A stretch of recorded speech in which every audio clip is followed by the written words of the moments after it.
네, 안녕하세요. 요한타 인시니어비입니다. 금일은 2021년 소매유통업종 연간 전망에 대해서 말씀드리도록 하겠습니다. 네, 바로 9페이지로 넘어와서 2021년 전망에 대해서만 좀 간략하게 설명을 드리겠습니다. 캘린더 효과부터 먼저 점검을 해보면요.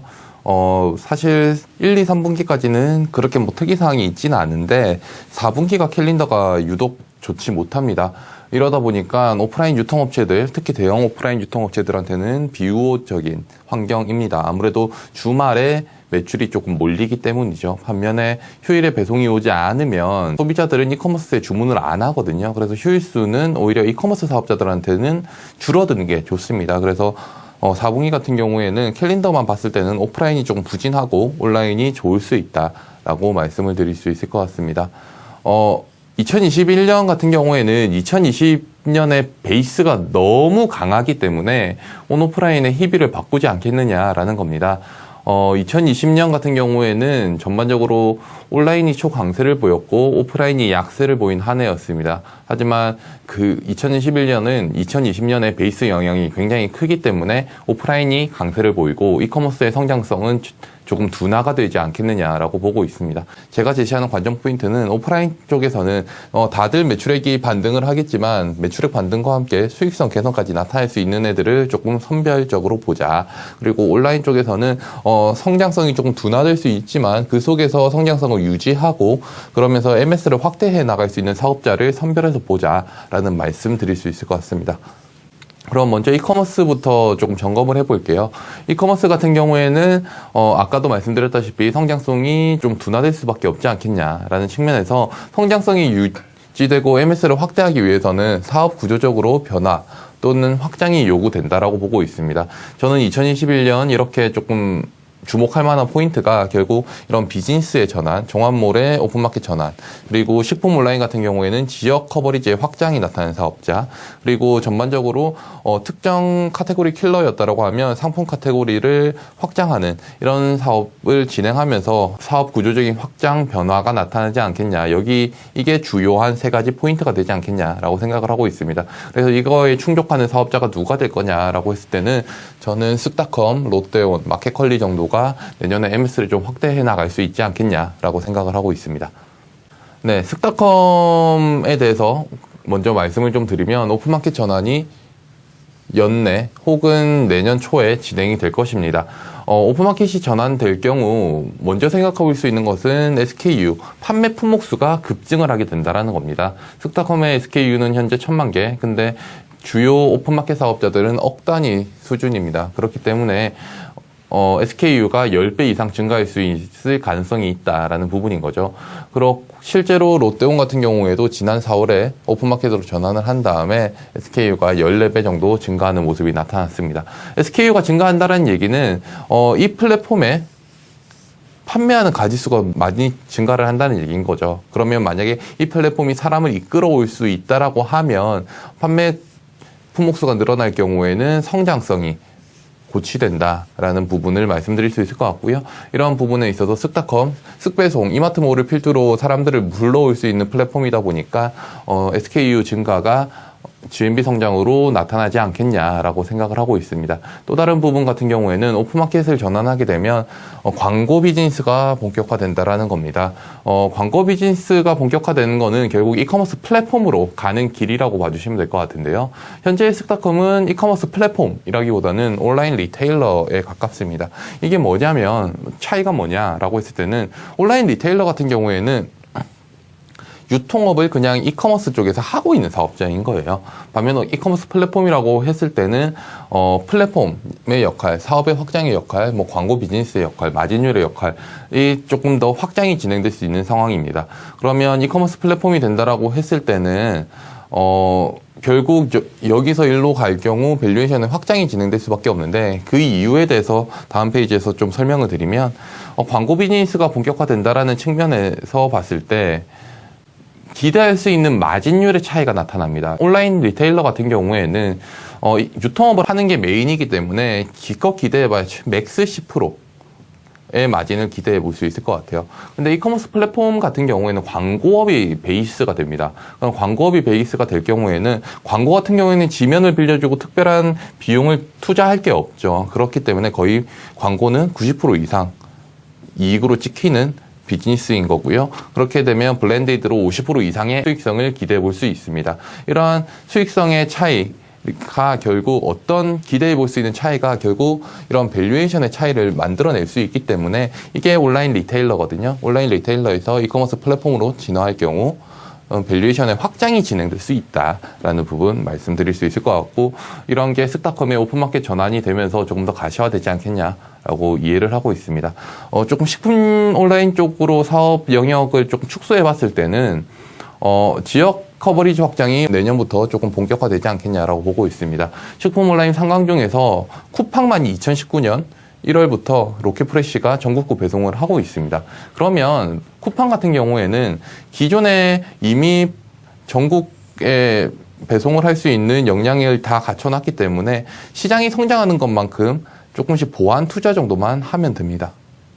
그런데 쓱이나 컬리 같은 경우에는 아직 수도권 중심으로만 영업을 하고 있는 거죠. 그러면 이게 확장이 될 경우 추가적인 투자가 본격화되는 거고, 그런 상황에서는 쿠팡보다는 MS 확대가 더 용이하지 않냐라는 겁니다. 그리고 이러한 측면에서 조금 관심을 가져볼 수 있는 것이 결국 이마트가 2019년에 폐점했던 이마트의 서부산점, 이 부분을 물류센터화로 시키면서 본격적으로 이 영남권에 대한 커버리지를 확장해 나가는 측면이 되지 않을까. 그래서 지역별 침투가 본격화되는 상황에서는 쓱의 식품 온라인 쪽에서의 MS 확대가 가능하지 않냐라는 측면 함께 말씀드릴 수 있을 것 같고요. 마지막으로 이커머스의 취급 상품 카테고리 확장이라는 건데 2018년부터 19년까지 쿠팡은 잘 아시겠지만 식품과 생필품 중심으로 카테고리를 적극적으로 확장을 해왔습니다. 그런데 이러한 부분에 있어서 공격 투자를 한 이후 아까 전에 앞서 말씀드렸던 것처럼 유일하게 전국 커버리지를 구축하였습니다. 이제는 식품 쪽에서는 조금 눈을 돌리고 나머지 카테고리, 최근에 관심 가지고 있는 게 패션, 대형 가전, 그 다음에 대형 가구 등 같은 상품 카테고리의 확장에 적극적으로 진행 중에 있습니다. 이렇기 때문에 조금 스위칭이 되고 있다라는 거고요. 나머지 사업자들도 적극적으로 진행을 하고 있죠. 결국 사실 이거는 중요한 게 결국 이커머스 사업자들이 어느 카테고리에 방향키를 두느냐에 따라서 오프라인 사업자들한테 미치는 영향이 지대합니다. 그리고 패션이나 대형 가전, 가구 쪽에 집중을 하고 있다라고 하면 아무래도 백화점이라든지 이런 쪽이 조금 공격 대상이 되고 있는 상황이라고 좀 이해를 해주시면 될 것 같아요. 다음은 대형마트에 대해서 말씀드리겠습니다. 중첩되어가는 구조조정과 리뉴얼 효과인데요. 이번 3분기 같은 경우에는 이마트의 기존점 성장률이 2.7%를 기록을 했습니다. 저는 내년 상반기까지는 굉장히 기존점의 반등이 편안한 상황이라고 생각을 하고 있고요. 경쟁사의 패전과 동사의 리뉴얼 효과가 시간이 지남에 따라서 이렇게 중첩되어 나타납니다. 그리고 이번 3분기 같은 경우에는 한 1%포인트 정도 영향을 미쳤죠. 그런데 이게 연말로 가면서 2%대, 그리고 내년에는 한 3%대까지 올라올 수 있는 상황이기 때문에 시간이 지나면서 중첩적으로 나타날 수 있다라는 부분인 거고요. 그리고 상반기에 코로나 때문에 조금 베이스가 낮죠, 대형마트도. 그렇기 때문에 상반기 같은 경우에는 이런 중첩 효과와 더불어 베이스가 낮은 것을 생각을 해볼 때는 미드싱글 수준까지 기존점 성장률을 기대해 볼 수 있지 않겠냐라고 이해를 하고 있습니다. 다음은 백화점인데요. 백화점이 코로나의 영향이 없을 경우 워낙 베이스가 낮기 때문에 10% 이상의 기준점 성장률을 기대할 수 있습니다. 그렇고 다시금 확산된다라고 하더라도 이미 떨어져 있거든요. 여기서 떨어져 있다고 해서 역성장이 나오냐라고 하면 그렇지 않다라는 거죠. 그래서 매출액 반등은 백화점 같은 경우 안정적으로 이뤄낼 수 있을 것 같습니다. 문제는 수익성인데요. 명품 가전 매출 같은 경우 이 저마진 카테고리입니다. 근데 올해 같은 경우 이게 한 계단 이렇게 점진적으로 상승하던 게 갑자기 급증을 하던 상황이 만들어졌고요. 제가 보기에는 이거 계속 유지될 가능성이 큽니다. 이건 결국 수요 트렌드이거든요. 그렇다라고 하면 탑라인이 올라오더라도 조금 이런 게 수익성이 믹스가 안 좋아지는 것이 수익성이 오히려 부담이 되지 않겠느냐라는 측면이고요. 이게 조금 우려가 되는 부분입니다. 그래서 이러한 부분들이 점진적으로 하향 안정화가 되는지 아니면 이게 계속 우상향하는 기조로 만들어지는지가 결국 중요할 거다라는 부분 말씀드리는 거고요. 내년에 또 2월에 중요한 이벤트가 있습니다. 서울에서 가장 큰 백화점이 될 현대백화점 파크원이 2월에 오픈을 하게 됩니다. 경쟁 상권을 좀 보면 지금 여의도에 딱 한가운데 있는 백화점이 현대백화점 파크원이 될 거고요. 주요 경쟁 상권은 영등포 상권입니다. 그래서 롯데백화점 영등포와 신세계 타임스퀘어와 경쟁을 하게 될 텐데 조금 더 경쟁 범위를 확대시켜 보면 결국 여기 용산구와 마포구에 계시는 분들이 기존에는 이 롯데 본점과 신세계 본점을 이용하시던 분들, 아니면 용산구 분들은 신세계 강남을 이용하시던 분들이에요. 이분들이 신세계 본점과 신세계 강남 이용하는 것을 파크원으로 돌릴 거냐, 아니면 계속 이걸 이용할 거냐라는 측면이 결국 가장 큰 키포인트가 되지 않겠느냐라고 생각을 하고 있습니다. 그리고 가능성에 대해서는 이 현대백화점 신촌점과 목동점도 굉장히 가까이 있기 때문에 카니발라이제이션에 대한 부분도 분명히 확인을 해야 된다라고 생각을 하고 있고요. 아무래도 이 본점 사이트들 그리고 강남 사이트들은 3대 명품이 다들 입점되어 있는 사이트인데 현대백화점 파크원 같은 경우에는 이런 3대 명품 입점이 사실 시간이 좀 걸립니다. 그렇기 때문에 어떠한 집객 요소들을 넣어 놓을 것인가, 그래서 그게 집객에 성공할 것인가가 좀 중요할 것이다 라고 생각을 하고 있고요. 여기 사이트가 연간 매출액 가이던스가 6천억, 6,500억 정도 됩니다. 현대백화점 목동점 수준이고, 현대백화점의 아울렛 제외하고 백화점만 했을 때 연간 매출액의 한 8% 수준을 차지하는 부분이기 때문에 작지 않습니다. 그래서 이 8%를 신세계가 그대로 잘 방어할 거냐, 아니면 현대백화점이 잘 뺏어올 거냐가 내년에 백화점 업태에 있어서 굉장히 중요할 것 같다라고 생각을 하고 있습니다. 다음은 편의점인데요. 편의점 같은 경우에는 매출과 수익성이 모두 정상화되어 갈 것이다 라는 부분입니다.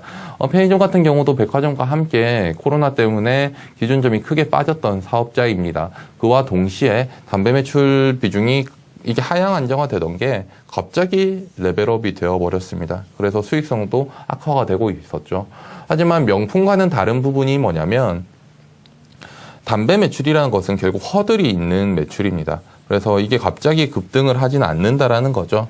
그러면 이게 점진적으로 하향 안정화가 되지 않겠느냐라고 쉽게 예상을 해볼 수 있습니다. 실제 2분기보다는 3분기가 매출 비중 자체는 줄어드는 모습이 나타났거든요. 그러면 기존 점은 반등을 할 거고 담배 매출은 빠지면서 수익성은 점진적으로 개선되는 모습, 생각해 볼 수 있지 않을까라는 겁니다. 그래서 편의점이 백화점보다는 조금 더 선호된다라는 말씀을 드릴 수 있을 것 같고요. 편의점 같은 경우에는 조금 더 나아갔을 때는 올해 자영업자들이 되게 힘든 상황인 거죠. 폐점을 되게 많이 하고. 그럼 이분들이 놀 수는 없으니까요. 아마 프랜차이즈에 대한 가맹 수요가 되게 증가를 하게 될 겁니다.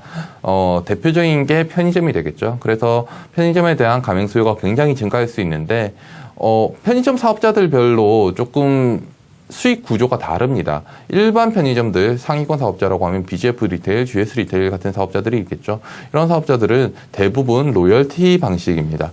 그런데 반면에 이마트24 같은 경우에는 고정 월회비 방식이에요. 이게 어떤 차이를 만들 수 있느냐라는 건데, 가맹 수요가 증가를 하는데, 그러면 점주들 입장에서는 일단은 상위권 사업자인 GS나 BGF에 찾아갈 겁니다. 우리 점포 열어주세요. 그런데 BGF나 GS 같은 경우에는 이 로열티, 매출 총이익, 매출이 결국 중요한 거거든요. 매출이 어느 정도 나와야지 이 로열티를 우리가 수취할 수 있기 때문에. 그래서 이 사이트가 만약에 매출이 안 나오는 사이트라고 하면 가맹 출점을 부러워할 겁니다. 본부장에서. 근데 반면에 이마트24 같은 경우에는 어느 입지나 크게 무리가 없어요. 고정 월회비를 받는 사업자이기 때문에 이마트24는 요걸 열어줄 수 있다라는 겁니다. 매출이 잘 안 나오는 사이트라도. 그렇다라고 하면 이마트24 쪽으로 조금 출점이 몰리지 않겠느냐라는 생각을 해볼 수 있을 것 같고요. 전반적으로 가맹 수요가 증가를 하기 때문에 GS 리테일, BGF 리테일도 수혜를 보겠지만 이마트24가 이런 가맹 수요 증가에 대해서 굉장히 강한 수혜를 보지 않겠냐라는 생각을 해볼 수 있을 것 같습니다. 네, 다음은 홈쇼핑인데요. 라이브 커머스 시장, 이게 새롭게 태동하는 시장인 거고, 밸류 체인이 좀 더 구체화될 것 같습니다. 그래서 기존에는 브랜드 사업자들이 바로 라이브 커머스 플랫폼들에 송출을 했다라고 하면 이 중간에 라이브 커머스 컨텐츠 프로바이더가 자리를 잡게 되지 않겠냐라는 생각을 가지고 있고요. 여기서 라이브 커머스 컨텐츠 프로바이더로서 홈쇼핑이 충분히 역할을 할 수 있다라고 생각을 하고 있습니다. 결국 라이브 커머스에서는 라이브를 이끌어가는 이 호스트의 역량이 굉장히 중요하죠. 집객력을 가지고 있는 호스트냐, 인플루언서냐, 동시에 상품 판매를 잘할 수 있는 호스트냐라는 측면에서 이미 홈쇼핑 사업자들은 이런 쇼호스트를 보유하고 있습니다. 실제로 CJ가 되게 잘하고 있어요. 그래서 자사의 임세영 씨라든지 아니면 이민웅 씨라든지 이러한 분들 스타 쇼호스트를 활용해서 라이브 커머스에 대응을 하고 있고요. 이러한 부분들이 점진적으로 확장이 될 수 있지 않겠냐라는 겁니다. 결국 이러한 사업자들이 쇼호스트를 내세워서 뷰수가 일반 브랜드들이 직접 하는 것보다 확실히 많다라고 하면 이 뷰수가 많다라는 게 결국 매출이 높다라는 겁니다. 매출이 높으면 이런 라이브 커머스에 대응을 하는 브랜드 입장에서는 이 짧은 1시간 내에 최대의 매출을 뽑아내고 싶은 사업자들인 거거든요. 그래서 이 뷰수가 높다라는 것은 결국 매출이 잘 나온다. 한 10배 가까이 잘 나온다. 이렇게 잘 나온다라고 했을 때는 브랜드 입장에서는 홈쇼핑 사업자들한테 수수료, 콘텐츠 제작 수수료를 충분히 제공하고도 남는다라는 거죠. 그래서 이렇게 홈쇼핑 사업자들이 이 부분을 좀 증명해낼 필요는 있다라고 생각을 하고 있습니다. 그래서 라이브 커머스 사업 CP로 홈쇼핑 사업자들이 진화를 하게 되면 결국 홈쇼핑 사업자들의 디레이팅의 주요 원인은 TV에 한정되어 있는 사업자였다라는 겁니다. 근데 이 TV가 뭔가요? 사람들이 점진적으로 안 보고 있죠. 그리고 비용 부담도 생겼습니다. 이러한 부분들 때문에 TV에서 벗어나야지만 밸류에이션 리레이팅이 나타날 수 있었던 건데 라이브 커머스는 뭔가요? 이커머스죠. 그래서 라이브 커머스를 대응함으로써 타겟팅을 확대할 수 있게 되고요. 라이브 커머스 플랫폼들의 수수료는 한 5% 정도 수준, 미드싱글 정도밖에 안 됩니다. 그렇기 때문에 일반 TV 대비해서 수수료가 낮기 때문에 마진율도 좋아질 수 있는 구조가 만들어지겠죠. 그래서 TV로 벗어난다, TV의 한계를 극복한다는 측면에서 밸류에이션 리레이팅이 나타날 수 있다라고 생각을 하고 있습니다. 마지막으로 면세점인데요. 면세점 같은 경우에는 좋아질 일만 남았습니다. 사실 최악의 국면은 이제 어느 정도 지난 거죠.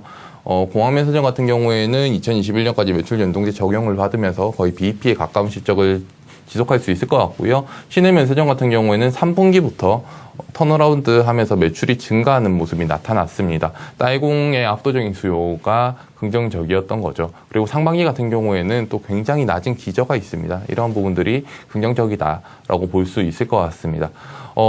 다만 저는 한 가지 확인을 하고 넘어가야 된다라고 생각하는 게 코로나19 정상화 국면에서 오히려 조금 더 부담이 있지 않겠느냐라는 겁니다. 결국 중국 면세점이 엄청난 성장을 보였고요. 한국 면세점 이런 상황에서 글로벌 브랜드들 입장에서도 중국 면세점들 이렇게 성장하는 시장에 대해서 되게 집중을 할 수밖에 없는 상황이죠.